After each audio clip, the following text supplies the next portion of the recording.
I'm a damn Alabama fan and proud of it. Gump Nation forever, brother.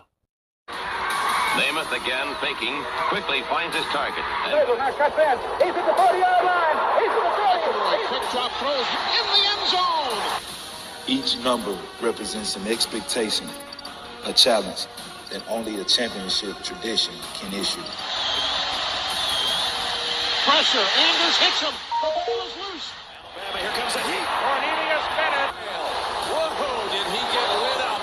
It is an endless passing of the torch that urges the wearer to enrich his legacy. Brings pressure up the middle in a hurry. They can't get away from Dante. Alexander first down and more. Richardson breaks free on the sideline. Turns it corner. Can you say goodbye? Because at Alabama, tradition is not retired. It is built. Paul Bryant, like you hear that? I'd like for people to remember me as being a winner, because I ain't never been nothing but a winner. Alabama defeats Miami. Stallings has succeeded. This is not the end. This is the beginning. So what we do is important, but how we do what we do becomes more and more important. And that's for every guy here. We got to do it better. Our goal is to have the kind of team that nobody wants to play. And that means that we have to impose our will to dominate the competition all the time. It's all about what does it take to break you. Does put a smile on my face.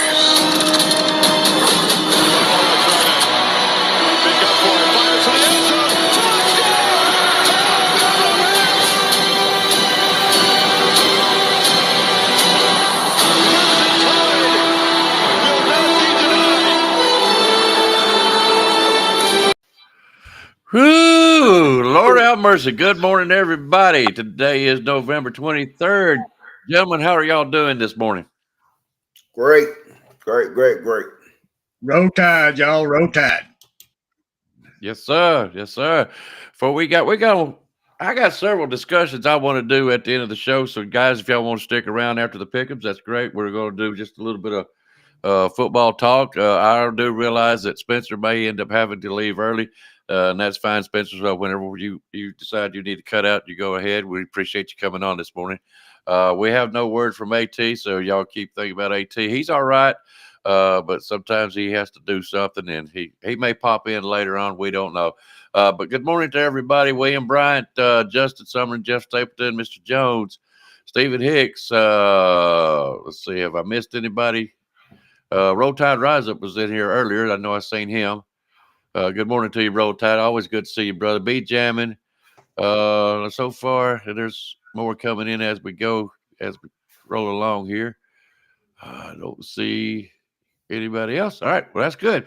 All right, gentlemen. Last week was kind of rough, wasn't it?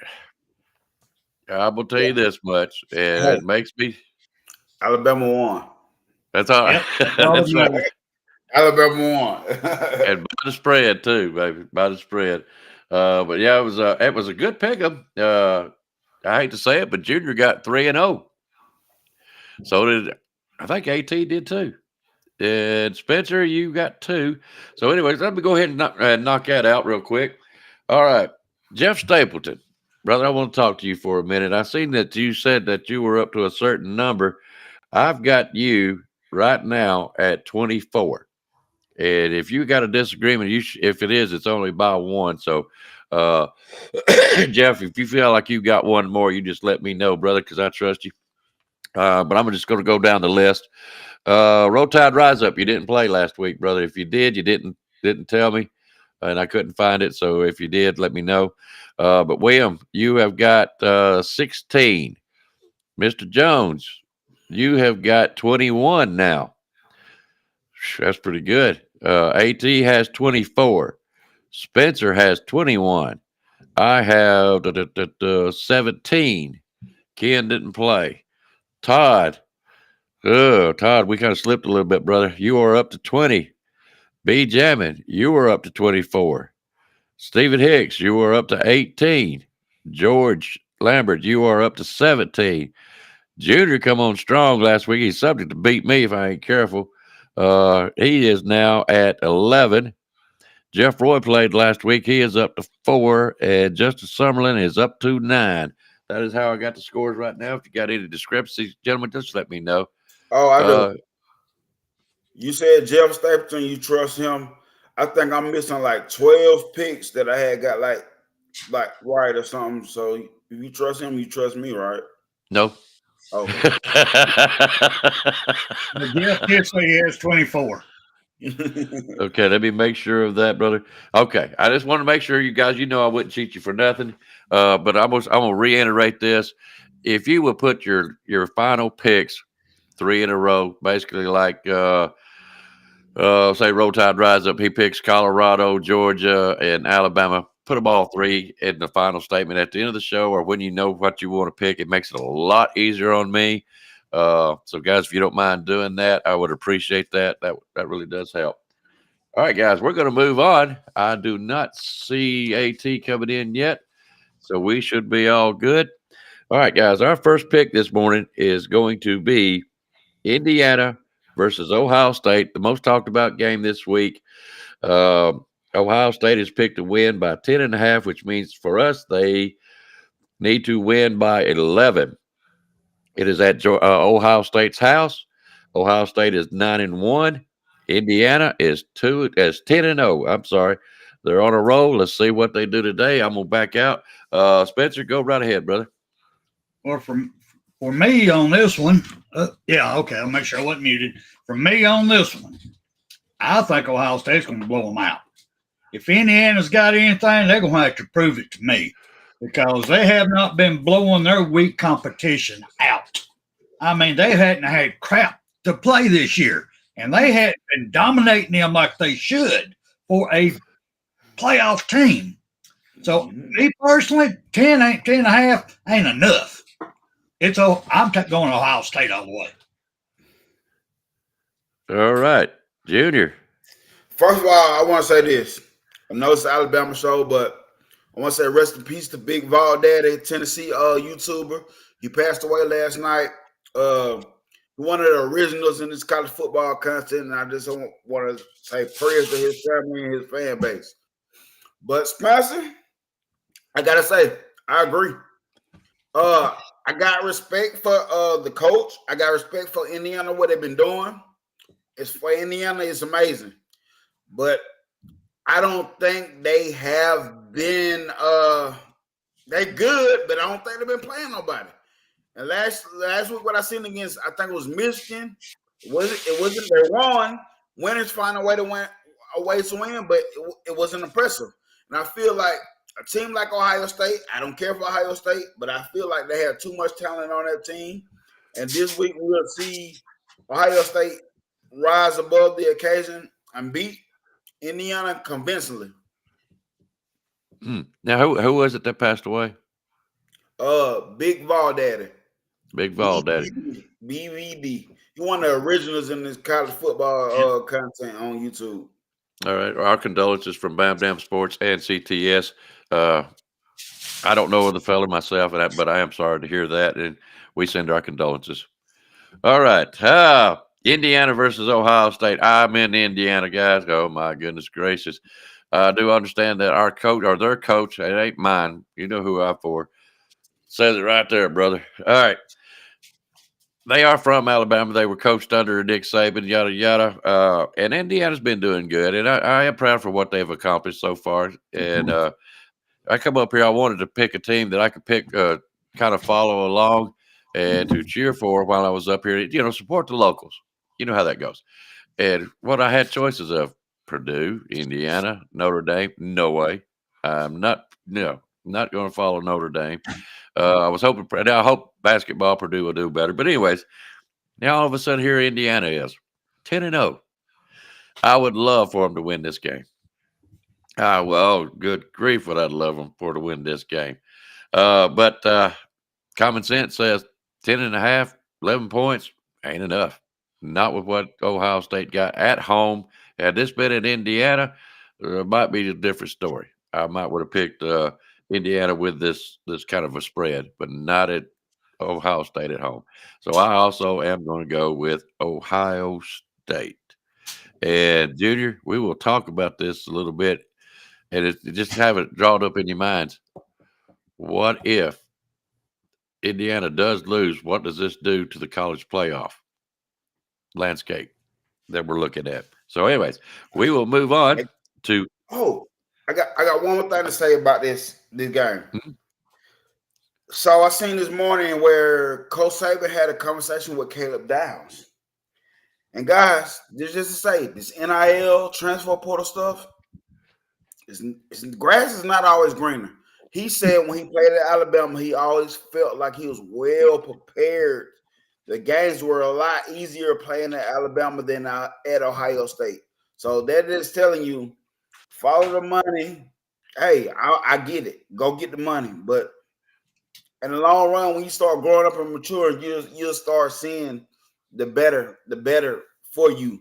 Because he's saying right now at Ohio State, he's not saying what he's saying. He felt more prepared at Alabama than he does at Ohio State. Feels like he's more developed as a player, wouldn't he? Yes. That goes to show you don't always follow. It depends on what your ambitions are. If you want just money right now, and it's not guaranteed, even at the NIL type level. I've got something to say about that later on. That I was listening to you and Spencer while I was outside. NIL contracts. I wonder if that would help. But anyways, we will talk about that later on. Yeah. Vandy versus LSU. This is our SEC game. LSU has picked a win by 8 points. It is being played at LSU. Right now, the record is dead even. 6-4 for LSU, 6-4 for Vandy. All right. Let's see here. All right, give me a second, guys. I need a camera, AT. All right, let me go ahead and see if we can pop him on here and see what he's got. AT. Yeah, so we can AT. Can you hear me? We can hear you, but we can't see you. If you want to stay that way, that's fine. I got problems with that camera. I don't know what's going on with it. I'm sorry. All right. That's okay. But before we move on, AT, now that you popped in, give us your take on Indiana and Ohio State. Ohio State's picked to win by 10.5, which means they're going to win by 11. What do you think about that? About like you and everybody else, I'm sure y'all been talking about Indiana ain't played anybody better than UNA. They really ain't played a competition. I think Ohio State is just they're battle tested. For the last 2, 3, 4 years, they've been battle tested. Indiana's popped up out of nowhere. This record they had this year, I think Ohio State will probably beat them by 21 or better. So Ohio State, every which way, they're going to beat them. Special teams, offense, and defense. Okay. All right. Well, while you're on here, give me your take on Vanderbilt and LSU. LSU is picked to win by 8. LSU at home. If LSU could stop a running quarterback, I'd have took them in a heartbeat because I think they should beat Vandy. I really do, but they can't stop a running quarterback. As Vanderbilt quarterback, is he healthy? Does anybody know he ain't hurt? Is he? NSJ or anybody? I don't know. Don't know. If that kid ain't hurt, I think that Vandy. What's the point spread? 11. 8 points. I'm gonna take Vandy in 8 points. I think Vandy might actually beat them straight up. Okay. All right. NSJ. Same thing what AT said. Like right now, it seems like LSU is just exploding, like blowing. Like I don't know what's going on. They got to beat the brakes off of by us. Florida came down. Florida beat them. Nussmeier is not looking good at this point in the season. I think he's really in his head right now. And that defense. Vandy gonna run the ball with the quarterback. They're gonna run the quarterback, and Vandy cannot stop the run. They can't stop the run good, and Vandy gonna do that. And I just got Vandy winning this thing, man. Spencer. Much as I be rooting for Vandy to beat LSU, I'm going. Vandy runs. They don't do much adjustment. What they do good, they do very good. They run that triple option as good as seen it ran, and I've seen it from when it first come out. I mean, they're doing it to perfection. They got the right quarterback to do it, but you can also scheme up to not down, but slow it down a lot. And I really think that LSU has the edge rushers that they will commit to shutting down the edges and make pass the ball, which they'll drop a middle linebacker to the field. And I see the LSU get some turnovers on them and win and cover. So I'm going with LSU. All right, who did you pick, Junior? Vandy. Vandy, okay. All right, I look at it like this. Vanderbilt's been playing it, and whether they've lost a quarterback or not, it's still the same scheme. I don't think that they have done it enough that people have caught on, and South Carolina showed them how to beat them, you know. And this was at their house, which a lot of people have had problems with them at their house. LSU, that team has not. They're not playing. They have left the coach. They are not there. They're basically going through the emotions or the motions of it. Can Mr. Kelly, or well, I can't even think of his name because I don't even care for him anymore. Brian Kelly, or is it? It's Brian Kelly. Yeah, I don't think he's got this team. Can he get them mustered up for one more game to possibly beat Vanderbilt? Because everybody knows, you know, in the beginning of the year when they beat Alabama, it was we watched say it was a fluke. We wasn't ready. Whatever. We can make up any kind of excuse we want to, but the fact is that they were a good team then. Now it's not so much. How embarrassing is it going to be to lose to Vanderbilt at home at LSU? It's going to be really bad for Mr. Kelly if he does not pull this out. But, however, I've got more confidence in the LSU athletes. I do believe that they can pull this out. And, yes, I do believe they can beat Vanderbilt by 8 points very easily if they really want to. So I'm going to pick LSU in this game. All right, just to be clarified, I got LSU. Spencer's got LSU. Junior's got Vanderbilt, and so does AT. All right. The game of the week for us, about time. We have been looking forward to this game for probably all year long since Oklahoma has joined the SEC. This is, I can't wait. I'll be honest with you. All right. Alabama is picked to win by 14 points. We are playing at Oklahoma's house. Oklahoma is 5-5 this year. We are sitting at 8-2. It is going to be played on ABC tonight at 6:30. That could be Central, fellas. That could be Central. So kind of keep your eye on the time. It is Central, so it is 7:30 Eastern. I kind of thought it was because most of the time the games come up here on 7:30. But I wanted to be sure. I didn't want to mislead nobody. All right. Let's go with Junior on this one. Well, you know, one of the conversations last week was about the point spread. Will we call off the dogs? And I said that I don't think we call off the dogs. I think we're calling in more dogs. At this point in the season, I think these guys are really locked in. Oklahoma has a really good defense. They have a really good defense. But I don't think they have enough on the offense to be able to do anything with our defense this year. I will say, I think if that defense continue to play like they've been playing Oklahoma, I think this is a positive sign if Alabama wins, positive sign for us to move forward if Alabama wins. But going up to Norman, this is a whole feeling thing. Ever since we lost to Trevor Knight when he went to Oklahoma, I've been rocking with Oklahoma. Even though we got our lick back since then. Every time we play Oklahoma, I want to murder Oklahoma. Like Ron Williams said, kill everybody on the team. I want it. Like, but I think these guys are locked in at this point in the season. I think we're seeing them use Jalen Milroe the way he needs to be used.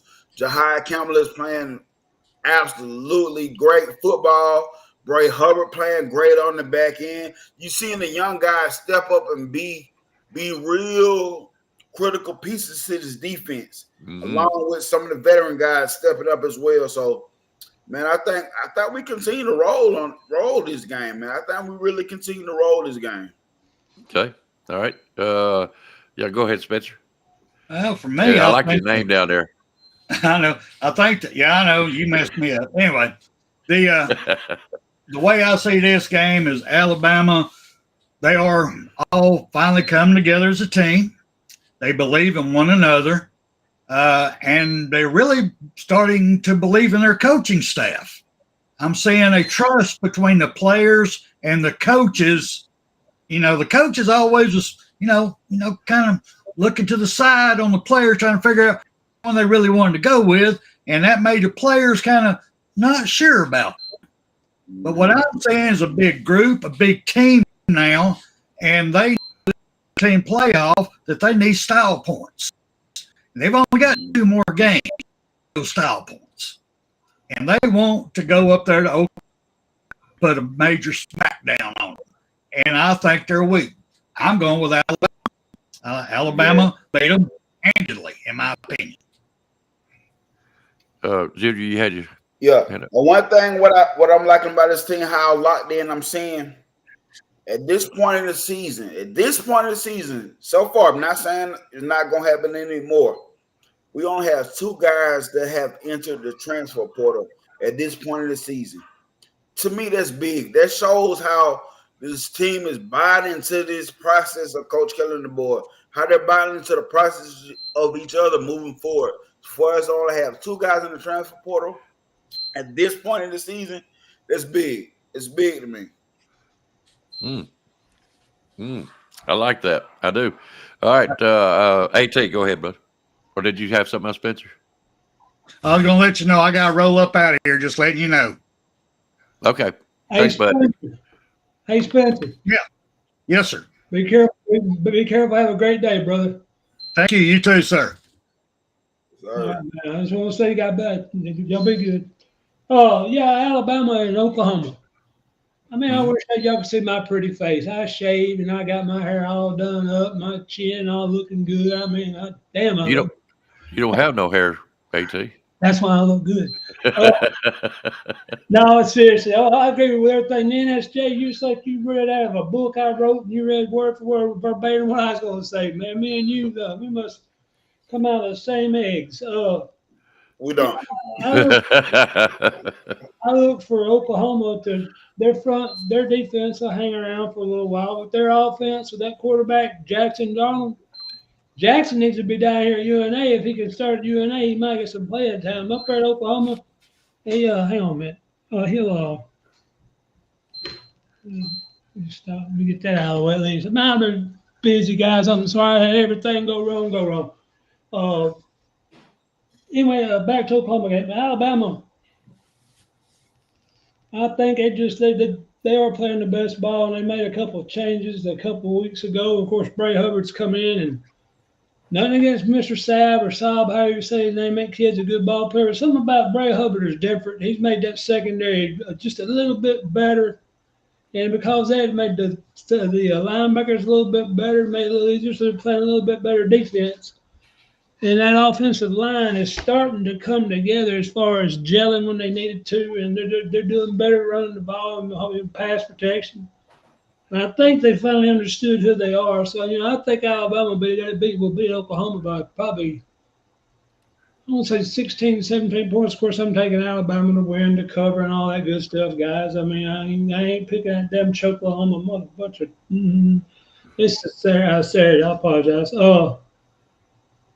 What was I going to say? Y'all go ahead and start talking. There's something I forgot. I've been so busy. All right, I'll take over. Yep. Oklahoma. I'll tell you what, they're disappointing to me this year. They're 5-5. And we were so looking forward to a tough game, and this probably still will be. Don't forget, last year, Oklahoma-Texas game. Okay. Oklahoma wasn't all that good then either. And I think they beat Texas last year, if I'm correct. Yeah. It was an extremely tough game. So don't think that this is not a big game to Oklahoma. Hey, the quarterback of the Oklahoma team now plays in Oregon that's undefeated too. Really? Yeah. So he ain't got the same quarterback. Yeah. So, but I still think they're going to be jacked up for this game.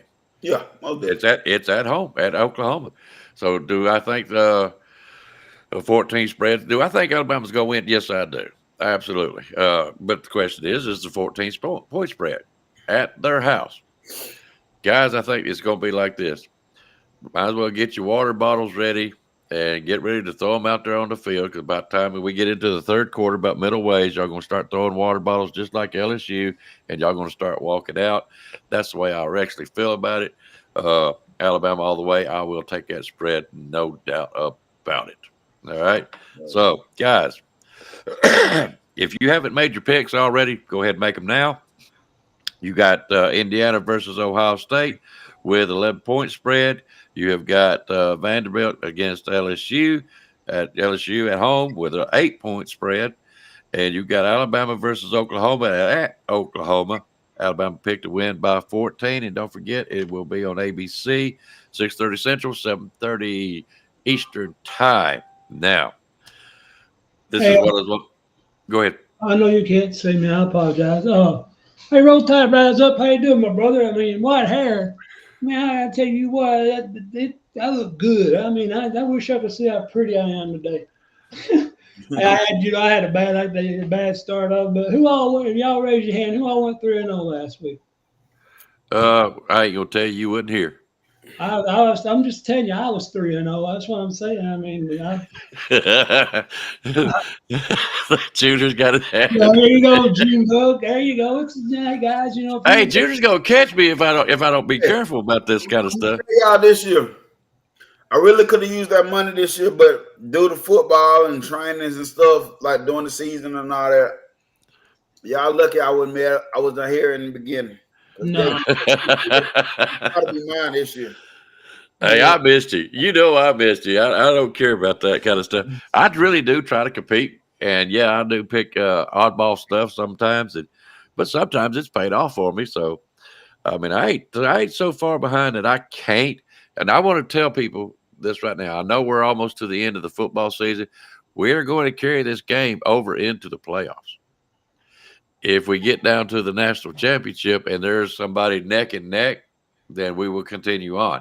But if nobody can beat whoever's leading by the time we get to the national championship, I'll call it and we'll send the money out. But we are going to go ahead and go into the playoffs this year. I think that would be fun for everybody. We are all jacked up. I mean, this is anybody's game. I'm not kidding you. I'm not even this. I'm kind of excited to see how this game turns out this year. Yeah, but I want everybody understands. Everybody's welcome to play the Alabama Tide Invitation. Anybody.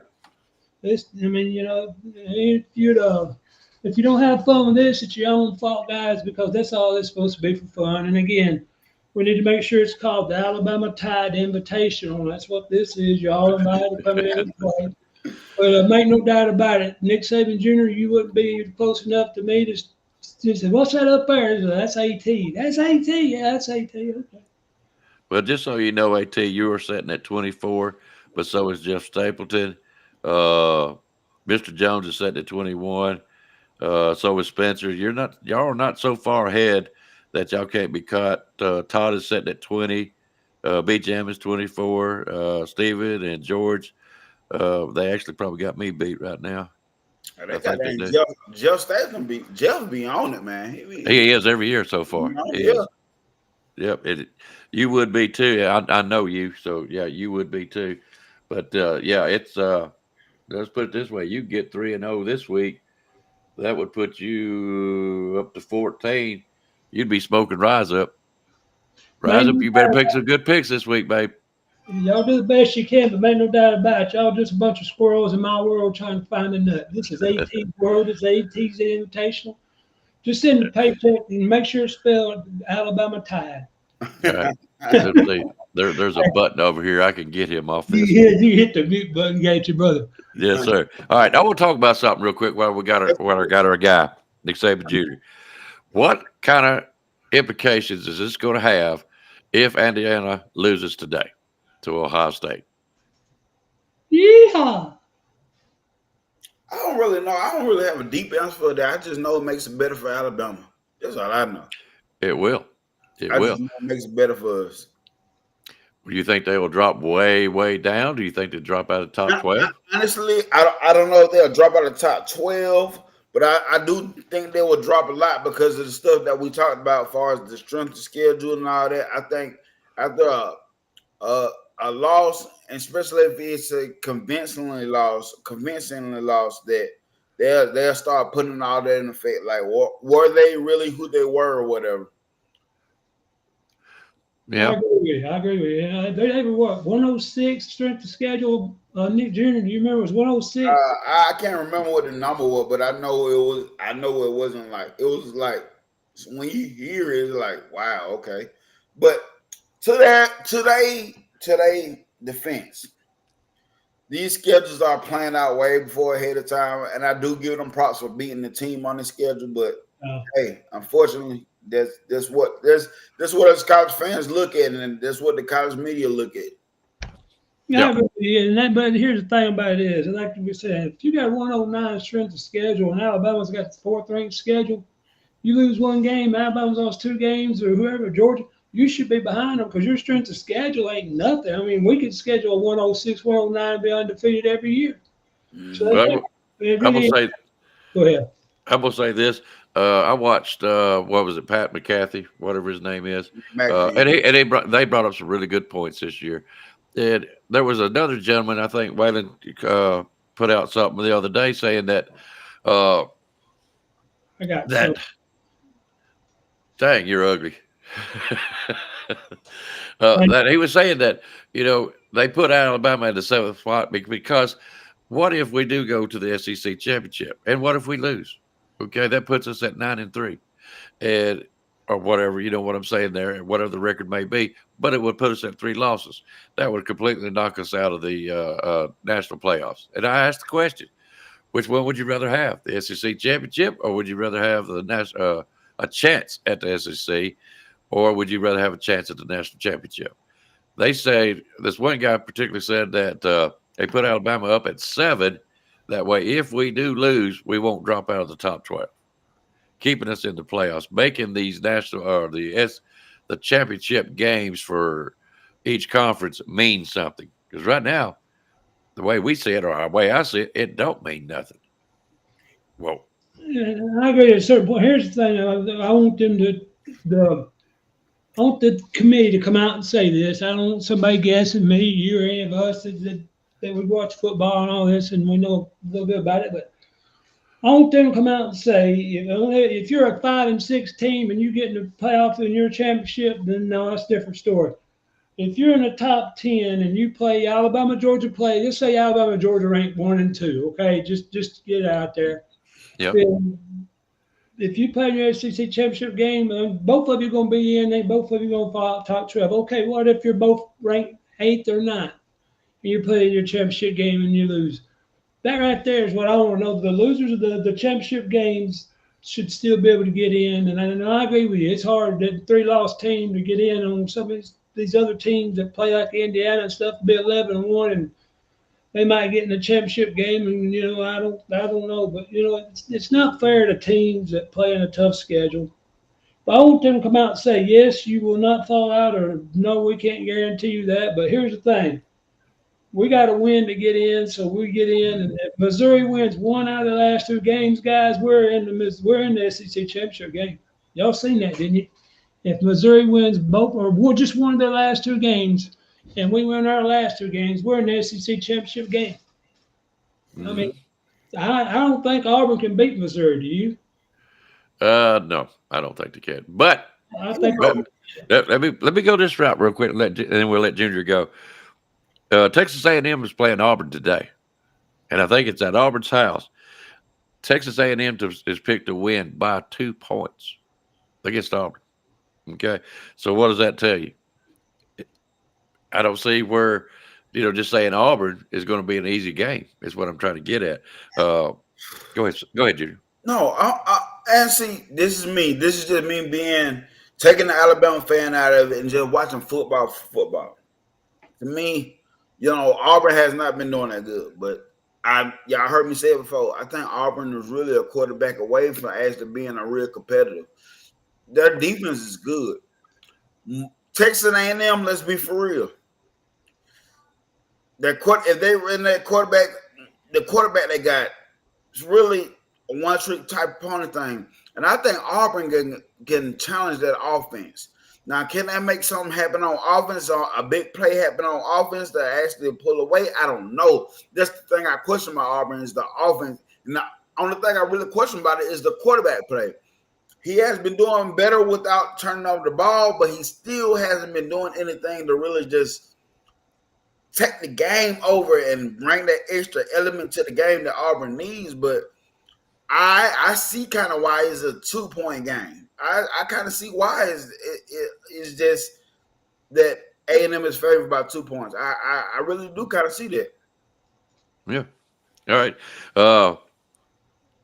I said we already talked about the playoff. This is something I'm kind of curious about. Guys, sometimes y'all are not here and you don't get to hear the conversations before the show, but it just struck me when Junior and Spencer was talking, the high school O-line. These kids out there playing and blocking, and they're playing and blocking against smaller players. And when they get to the college level, all of a sudden you get beat, you get laid on your back, you get blown out. I thought it was very interesting, Junior, what you were talking about there. You care to expand on that a little bit? Yeah, I was talking about that's the Alabama commit last night. I went to the Central Phoenix City Central Red Devils Phoenix City versus Hoover playoff game last night. They beat Hoover last night 17-7. They're going to the state championship second year in a row. Hoover? I'm sorry.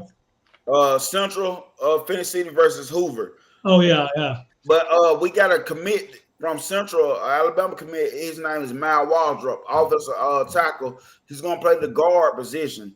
And I say he had a good game, and I see him have good games. But the reality of it is when I look at these high school defensive linemen that these tackles play, a lot of them are not D1 caliber guys. They're smaller guys. They're not as fast guys on the edge, and it's easy. You're a big guy like Miles, 6'5", 6'4", 320 plus. You put a hand on him, of course you're gonna knock him over. But he does well. He does well with what he goes against. But it's hard to judge. To me, it's starting to be hard to judge a high school offensive lineman based off of those guys when they're not always playing D1 caliber defensive linemen. When I seen him play Auburn High School, they had a guy on the edge. He was 6'4", like 260 something. Massive. This Auburn guy, he stuck him at the line. He stuck Mal first. And when he stuck him, he pulled Mal down face first. And Mal got put in his face. And see, this what we see. These guys are getting these good ratings at the high school level, but reality of it is everybody is not playing against D1 caliber defensive linemen on the offensive line. Does he do well? Yes, I seen him do well in games all the time. He did well last night, but I still looked at the Hoover defensive line. I'm like, the guys that he was going against on the edge is like, he wasn't that good anyway. Let me ask you a question then.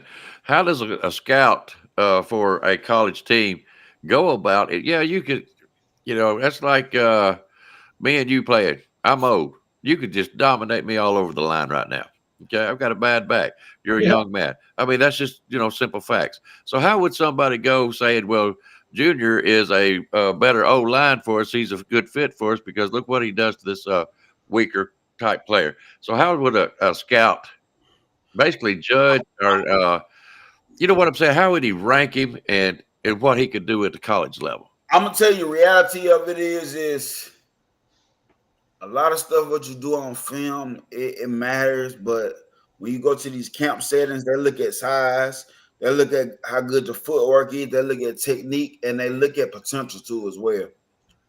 A lot of time when you go one-on-one in camps, you know what I'm saying? If you win your battles and stuff, that helps as well as too. But reality of it is just because you go on the camps on doing one-on-ones, a lot of them guys might not even be exactly Ohio, Alabama, Texas, Tennessee calibers. They're just at camps, you know what I'm saying? But when you win reps in camp, but they really go off of size, potential, how do you look doing footwork drills? How does your footwork look and all that? But basically, what it boils down to, size. Yeah, and I get that, and that's the reason I wanted an extension on this conversation because you got your skill players. Ryan Williams, out of school, coming in here, 17 years old. He's on fire. We all love him, and he's a great player. Of course, we've had to tone back him a team player. That's why we've been winning more games. I feel like that in the running game. But what I'm saying, your skills, your quarterbacks, your tight ends. Well, your tight ends okay, but your wide receivers. I feel like also like your quarterbacks on the defense. Those are highly skilled players. What really matters is the big guys down in front. Down in those trenches. And that kind of made me kind of curious about how would you go about, because I'm sure there's several people all over the world or in the high school that they can dominate where they're at. But can they do that in the college level? Yeah, that's fact. And we see it every year, though. We see a lot of guys come out 5-star, highly ranked 4 stars or just 4-star, really. And they're good at what they're at the moment. When it's time to take it to the next level, some guys playing out and a lot of guys don't. That's just what it is. No knock to them. It's just how it goes. You know what I'm saying? Like I'm gonna tell you another guy from Central Fan City, Tristan Lyles. He's an edge guy, outside linebacker. He did take a visit to Alabama, but he didn't get an offer. I want to say he's like 6'1", 6'2", hell fire edge. Why isn't he getting the notification, the notoriety as he should? 3-star guy, because of size. When you watch him play on film, when you watch the game live, you like, this dude is a problem. He works those big offensive tackles on the outside. His speed rush, his bull rush, his rush period, the way he sets the edge for the run is unbelievable to me. But Alabama have offered him. You got SEC schools that have offered him, but because of his lack of size, he's not getting talked about as much as he should. He put so much pressure on that quarterback last night. I think he ended up with 1 sack, but that's his thing. As fans look at the sack numbers. We don't look at the small intricate things I know. On the offensive tackle, the pressure that the quarterback hurries that he had last night that affected that quarterback last night was unbelievable to me. But due to his lack of size, 6'1", 6'2" in that range, he's not getting talked about as a big-time edge. And to me, I think he's the best edge in Alabama, man. Well, I'm going to say this, and I'm going to let AT chime in on this a little bit. There was something that, and I'll just say it, Waylon says it all the time. Speed wins. Oh, yeah. Speed wins. With a guy like that, if he's got the speed, he can affect the quarterback, get around that edge, and get to him and affect that quarterback, make him throw early, make bad decisions. That, to me, he needs to be something looked at, whether you're Alabama, Auburn, whoever's looking at him. Yeah, you're doing a good job looking at him, but I see that how many times has Mr. Proctor been beat out by speed? Yeah, seriously. You see where I'm going with this. Mm-hmm. You know what I'm saying? All right, AT, you got anything on this, AT, bud? It's just same thing y'all said. At some point in time, 6'7", 310, 320, 330, 350, 360, somewhere along the line, that weight is going to slow you down. It's going to cause issues. And that speed rusher, everybody's the edge rusher everybody wants. Now they got that speed on that 6'7", 365. What's the weight? 370 now, 360. Proctor. I don't know, but I know he did get big. Let's say he got bigger. He did. That's what I'm saying. You got to be able to move on that outside edge, and he cannot move to that speed. And that's why I'm saying at some point in time, your weight is too much. You've got to figure out what your maximum play weight is, what your strength to speed ratio is, and it's just like anybody else. If I'm faster than you, I'm going to run around you and get the quarterback. I ain't going to let you touch me. I mean, you can't get to me, so I'm going to run around you. And that's my take on it, guys. I mean, it's amazing how, the bigger they are, the better it's supposed to be. But at some point, weight matters. You just can't weigh 380 compared to 280, and he's going to fly around you every time. Well, you also got to keep in mind the more bigger you are, like Junior's saying, size. But do you have the athleticism to go with that size? And that's why it's crazy that all this time coming up as a kid, you think really it's pure talent. It's pure talent to a certain level. Then when you get to a certain level, they really look at size and potential. Like, you can get a guy that's 6'8", 320, 50 pounds, and really not even start a game as a freshman, but you get so many offers and you haven't even played a varsity game. Versus the guy Tristan Lyons I'm talking about on the edge as a sophomore. He led the team in tackle for loss as a sophomore on a 7A state championship team, beat Thompson last year. Thompson is a force in Alabama. So it's Central now, but I'm just saying, when do we stop looking at what he's actually doing on the field against opponents to looking at size and camp stuff? He even kills in the camp, but due to size, he's a 3-star guy and not getting talked about as much as I think he should, in my opinion. I will say one more season. He's a junior. He's a junior doing this. Sophomore last year and he's a junior now. So he still have a whole year summer stuff to go. Mm-hmm. He goes to the big time camps. He goes to them. Mm-hmm.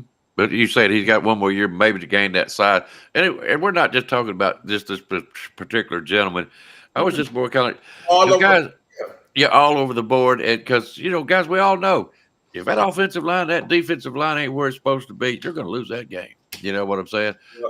You got to have your skill players. But anyways, that's why I was kind of curious bringing more light to the offensive line and the defensive line and how they go about picking people to try to come play for their teams. I just find that so interesting that we always are so hyped up on the Jalen Milrose ties, the quarterbacks, the running backs, and the wide receivers.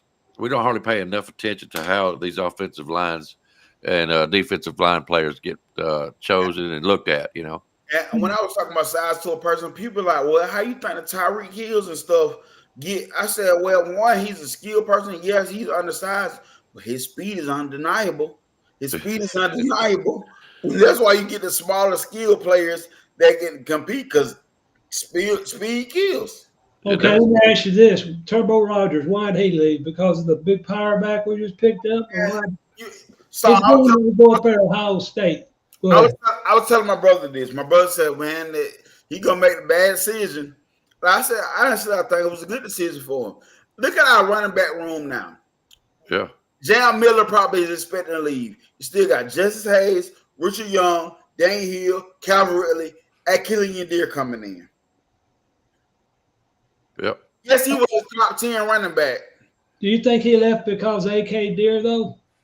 I'm pretty sure it's that and a whole thing. It's a whole thing. And one thing we don't know, how was after he committed, because you got to think about he committed his junior season when Nick Saban was still here.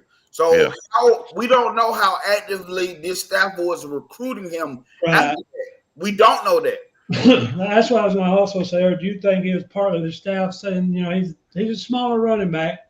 You kind of encouraged him maybe to look elsewhere and didn't talk to him as much, or was it strictly, AK Deer? Because AK Deer is going to be a bad man. And yes, that was a better choice at running back. Yes, he was we had 2 of the top 10 running backs in the nation, but Achilles Deer, he was the better guy. I think Rogers was he was like number 9 out the running backs, top 10 running back. But you talking about somebody that transferred from, was it Park? I forgot where he transferred. Then he went to IMG Academy. I believe he was dealing with injury at IMG Academy. I'm not sure. Don't quote me on it, but I know the playing time wasn't much at IMG Academy, and he transferred back to Carver Montgomery. He is a guy that can do multiple things. I don't think he had a lot of rushing yards this season, but he's one of the guys that can do it all too. Because I think he has way more receiving yards. But Achilles Deer, man, he a guy like, I tell people, like, we say compete as fans, we say compete. It's easy for us to say compete. But god dang, when you got potential Justice Hayes, Richard Young, Daniel Hill, Calvin Riley, Rick Riley, and Killian Deere. How much are you trying to compete to an extent? Like, God dang, I want to compete, but do I really want to fight against all that when I can go to Ohio State? And they probably got a running back room there too, but the more chances of me competing there and actually getting time, getting recognition is probably more likely there than in Alabama. And like I said, we don't know. Honestly, in my opinion, I don't think there was pressing that Turbo Rogers commit after that. Like I don't think that was on him really like that. I don't know. This is me just speculating in my head. I don't know that for a fact, but I don't think this Alabama stuff was all over him like that neither. Well, I think this is where I think the transfer portal comes in good. Okay, because like you said with Justice Haynes, Jam, Richard Young, I'm very high on Richard Young. I hope he does well. And Daniel Hill and this dear guy.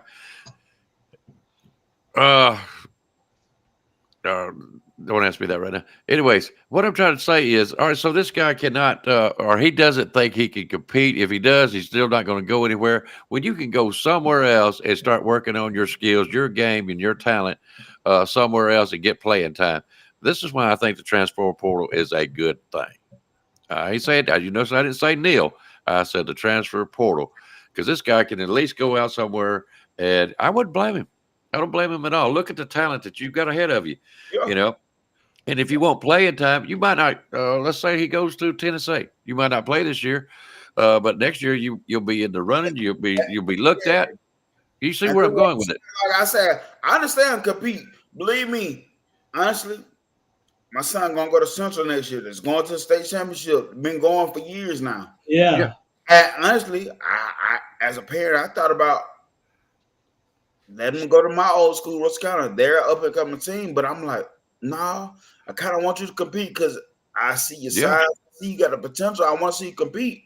But as a guy that's really at that level, it's like compete to an extent. Like I really, if I go there, I really can be getting taken serious my junior year or red shirt sophomore year. You know what I'm saying? It's like that's a lot of time to just be there. So I get it. And can I answer on AT question? Sure. The reason why I think Jam may leave this year, because if you look at it statistically, it's like, man, he should come back. But if you look at his whole form of the game, great pass blocker. Yep. Great pass blocker. Catch the ball out the backfield. And he is explosive with the ball in the hand if you hand it off. So those three things can relate to the NFL. Number one being pass blocking. While he's hot, What's he run, a 4.5 40?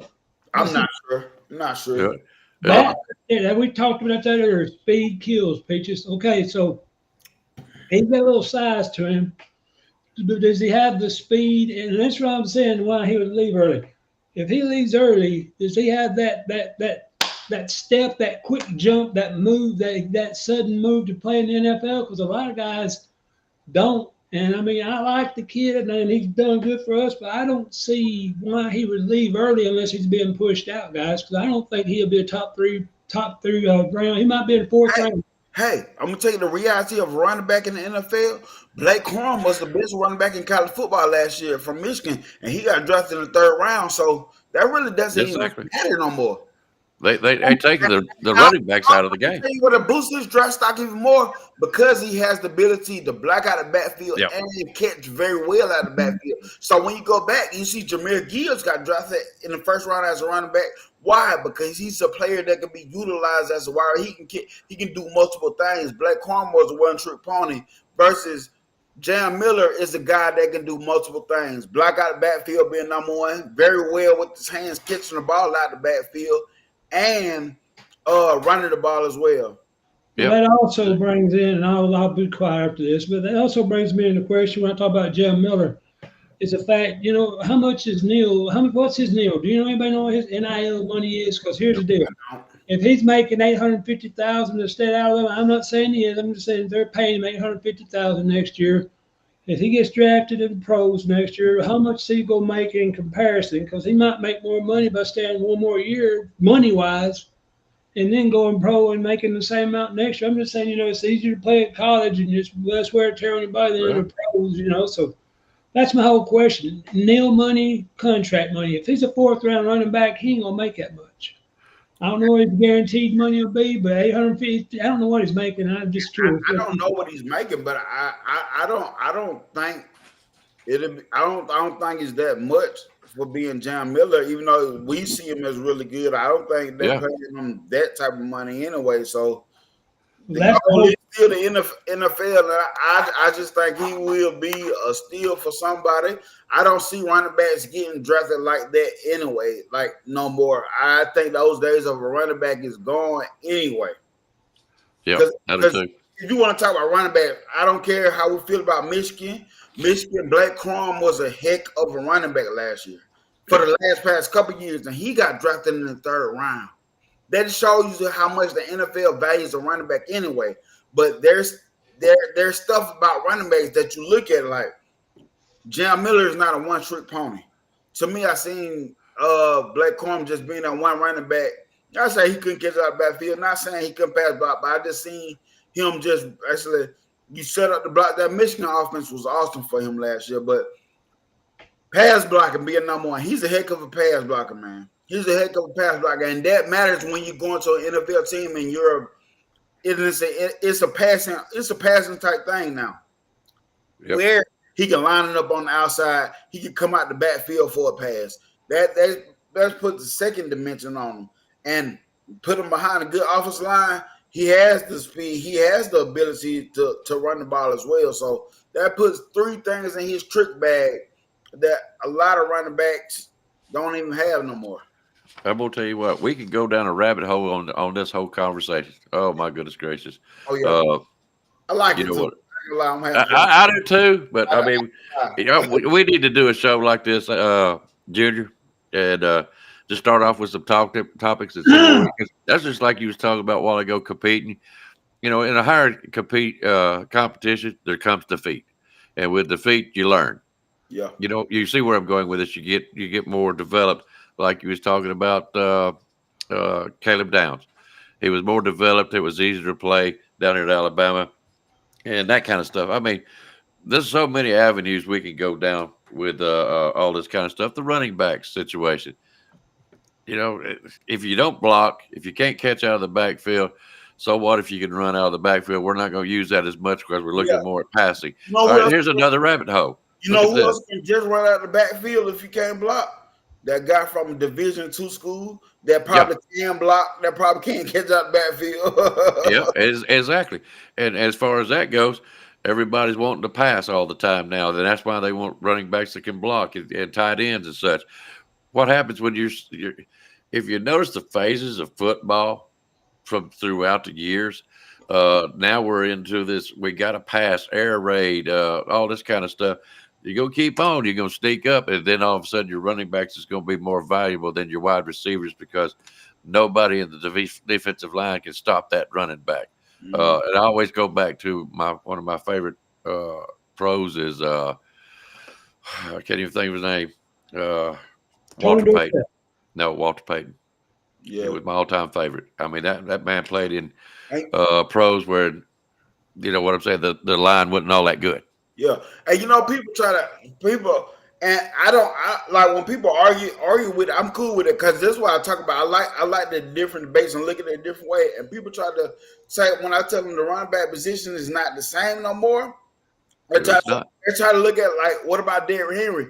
I said, but how many people are in the league, or how many running backs are in the league that's willing to do what Derrick Henry's doing in the offseason? I said it's not a lot of them. It's a small percentage. I bet he's probably that 1% in the NFL that's going to invest in his body. That's going to continue to put the hard work and effort in. So yes, him as a person, he's not dead to the NFL. Yes, that style of running back is it, but the Ravens are making it work for him, and it's working for him because he's willing to put the work in. Yeah. I want you to answer this question. We're going to have to get out of here, guys. We're running up on 12. It's already hit. Jeff Stapleton wanted to know, Junior, where do you see Jam in the NFL? Ooh, that's hard. I figured it would be. And I hate them. Like, I hate the pre-mock drafts. I even tried to do one year as a show, and that crap is hard. I don't know where I see him. I don't know where I see him at in the NFL, but my NFL comparison to him is Josh Jacobs. I can give you a comparison, and my NFL comparison to him is Josh Jacobs. On hard nose. Get him. I'm gonna say this. That'd be dope. That'd be dope. Jam has been underutilized this year. I'm gonna say that much. And we all know why. I think he could have had a lot better games here and there. Ask you this: has he been underutilized more this year, or has he been underutilized more in the past? Honestly, in my opinion, I think he's been underutilized more in the past than he has this year. I say both. He's been effective more this year, even though we all Alabama fans. We used to just give them the ball and let them run, and that's why we have to realize that it's kind of not that no more. I know that. Yeah. But we see when he's part of the game plan, it opens up the offense. That's what I'm trying to get at. You need people. Just my opinion. Jam Miller is that guy that could get you that inch or that yard or that foot, whatever you need to make that first down. It's a game, fellas. I know everybody wants to throw for 80-yard pass touchdowns all the time. It makes for exciting TV. I understand that. But to really get down there and win tough games, sometimes you need that yard or that, like I said, or that inch, and that's where your running back comes into play. He's unstoppable, that kind of guy. Yes, I think Jam Miller was underutilized last year. This year also, they're doing it more this year. It's opening up the game. And look at Justice Haynes. I expect every time Justice Haynes touches the ball to go for a touchdown. I mean, that was the hype that we have thrown on him ever since he's gotten here, but it doesn't happen. Go ahead. So when we talk about those two, the expectation we have of Justin Hayes, I think he's still a really good running back. I do too. Who do you think he's more valuable to in the NFL? Who's more valuable in the NFL? Is it a Jam Miller or Justice Hayes right now? Jam Miller. Yes, because we only really see Justice Hayes catch in the backfield, but we see Jam utilized more. We see, even if we say that we feel like he's underutilized this year, I feel like he was more underutilized in the past. I can't argue with that. I really can't. But I do think until we started losing the games. Do I think he's underutilized this year? Yes, but I still feel like he was more underutilized in the past than more this year. I think, and this is my opinion, and we got to get out of here. I'll tell you what we'll do, Junior. We'll get us a panel up, and we'll get on here and talk some football stuff if you want to. And I would love to do it. Well, I appreciate being left out of that argument altogether. Thank you very much. Oh, you're welcome, AT. I think you sparked it, though. I think you sparked it. Yep. I think you did too. It was good. It was a good talk. I like that. Yep, I do too. So, anyways. I was hearing Nick Saban. I ain't hearing nothing about Alabama Tide. I just heard Nick Saban. Hey, we can't see you in this game earlier. That's how you would be hearing anyway. Nick Saban. Hey, big boy. Jim, I had a lot of fun. I appreciate it. Yep. Hey, I'm serious. We'll get us a panel up. I would really like to have AT, Junior, and maybe somebody like KB or Rags, and just anybody that wanted to get on here and have us a good conversation about how football is and where it's going and what we think. I really would like to do that, but we'll see what happens. But guys, we need to get out of here. My thanks to Spencer. He had to leave, guys. I know y'all were sending prayers. He's basically had to go to granddaughter's birthday party. I'm thinking that's what it was. So that's why he had to get out of here early. Thank you, AT. Appreciate you coming in as late as it was. You're right on time. Junior, it's always a pleasure. Jeff, I agree with that comment too. I agree. I'm fighting a bad dog here, but I'm gonna get it under control and I'll get this fixed. I apologize, guys, for this. I mean, I'll get it fixed.